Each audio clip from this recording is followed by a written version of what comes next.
It's a frightening thought, but we are in the midst of a global biodiversity crisis. Species we have documented and some we didn't even know existed are being lost. Veronica Cooper spoke with a scientist at the Royal BC Museum about this important issue.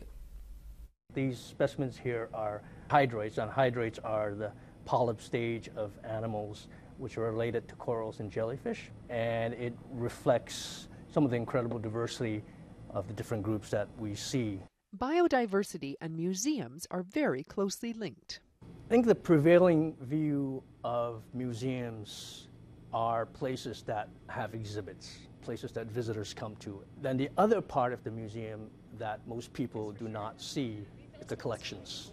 Not only do they have specimens collected over time with information about where these specimens are collected from, by whom, and when, but museums are often the only places that have the people who study the organisms that are collected. This is a piece of rope that came in on the Japanese tsunami marine debris, and you can see it has organisms growing on it. The material from the Japanese tsunami marine debris is especially significant because it was the largest ever recorded event of transport from one part of the Pacific to another. Choong hopes to raise awareness of the ongoing loss of species and ecosystems throughout the world.